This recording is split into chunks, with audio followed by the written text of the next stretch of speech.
Assalamualaikum warahmatullahi wabarakatuh. Good morning, student. How are you today? I hope you in a good condition today. Well, today we will continue our lesson. We still talking about opinion. Sebelum kita lanjut ke materi, yang kali ini kita akan membahas tentang pengertian dan struktur kalimat memberikan opini. Sebelum kita berlanjut ke penjelasannya, alangkah baiknya mari kita berdoa menurut agama dan kepercayaan kita masing-masing. Mudah-mudahan kita diberikan kesehatan dan kelancaran dalam mempelajari pembelajaran kali ini. Baik, ada dua bagian. Yang pertama yaitu pengertian dan struktur kalimat mengenai opini, dan nanti ada cara mengekspresikan opininya bagaimana. Baik, kita satu-satu saya jelaskan terlebih dahulu. Yang pertama, pengertian dan struktur kalimat memberikan opini. Baik, coba kalian perhatikan di bawah ini ada 6 siswa yang memberikan opini atau pendapat. Coba kalian baca dengan suara keras agar kalian dapat berlatih dengan membaca teks dengan intonasi dan pengucapan kata yang jelas. Coba ikuti setelah saya. I like Harry Potter movies because the magic seems so real. I don't agree with you. Harry Potter movies are just overrated. I like playing tag because it is so much fun. I don't like playing tag because people end up fighting. In my opinion, the government should provide means of subsistence for underprivileged people instead of building tall towers. I agree with you are saying, but have you ever thought that building a tower provides work for unemployed people? Coba kalian perhatikan bahwa setiap siswa pada percakapan itu menyampaikan pendapat atau opininya masing-masing. Tahukah kamu apa sih yang disebut dengan opini? An opinion is the way you feel or think about something. Our opinion about something or someone is based on our perspective.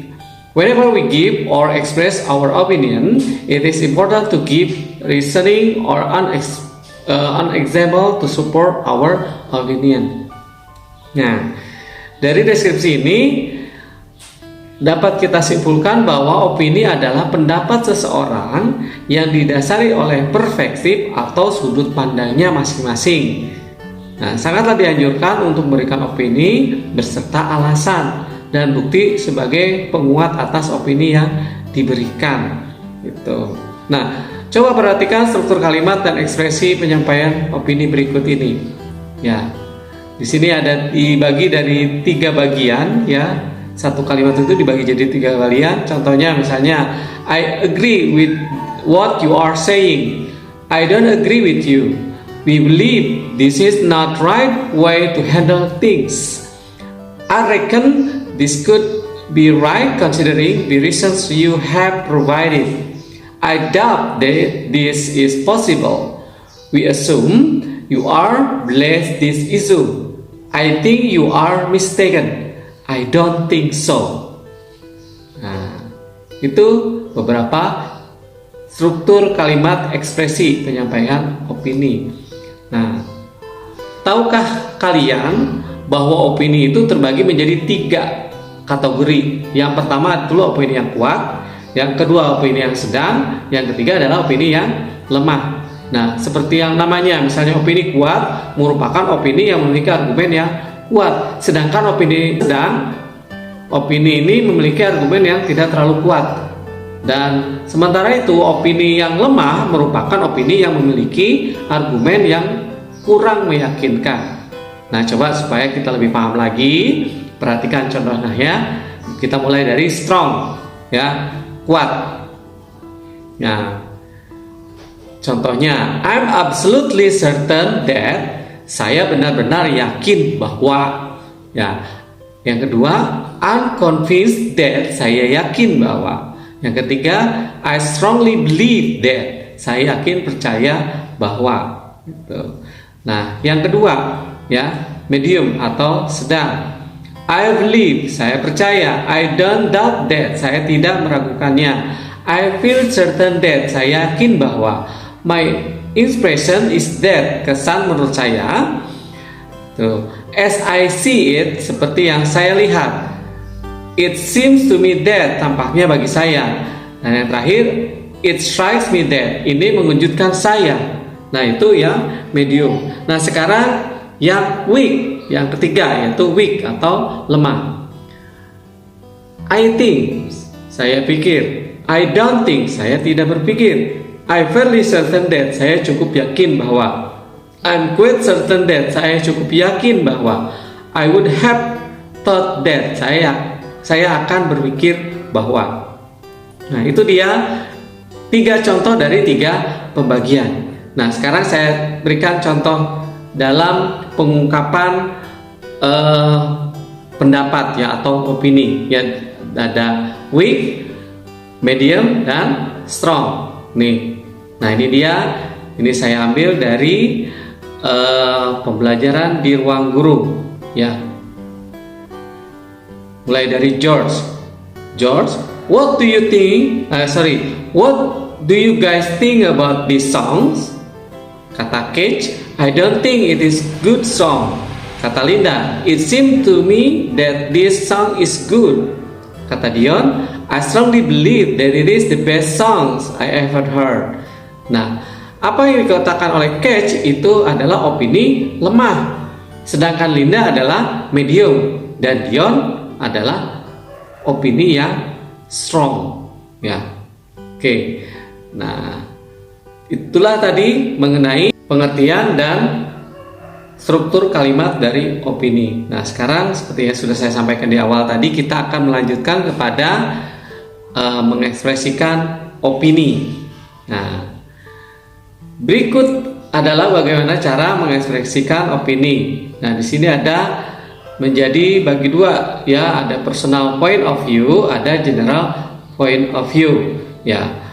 Personal point of view itu merupakan opini atau pendapat pribadi yang didasari oleh penilaian pribadi seseorang.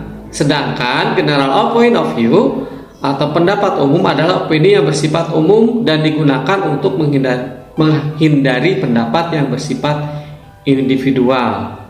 Nah, coba kalian perhatikan contohnya di sini saya bacakan, misalnya I think untuk personalnya ya. Sedangkan generalnya most people don't agree. Ya. Personally I think almost everyone. In my experience some people say that. Ya, jadi silakan kalian baca selanjutnya ya. Pembagiannya personal point of view dan general point of view tadi. Nah, kapan menggunakan jenis kalimat tersebut? Nah, dapat kalian sesuaikan dengan kebutuhan pada saat kalian menyampaikan opini. Ya. Nah, sekarang kita lanjut. Ya, bagaimana caranya merespon opini? Ya. Coba kalian perhatikan di sini ada ekspresi setuju atau tidak setuju terhadap opini. Ya, agreeing dan disagreeing. Ya, contohnya misalnya agreeing. Of course, disagree-nya I'm sorry, I don't agree with you. Ya, agree-nya this is absolutely right, I agree with the opinion. Ya, disagree-nya I'm not sure I agree with you, I don't agree with you. Nah, itu ya beberapa contohnya.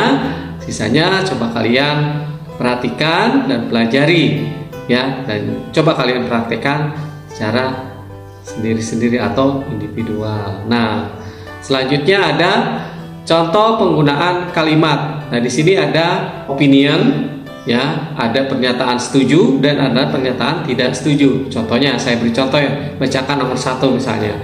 Smoking should be banned in public places.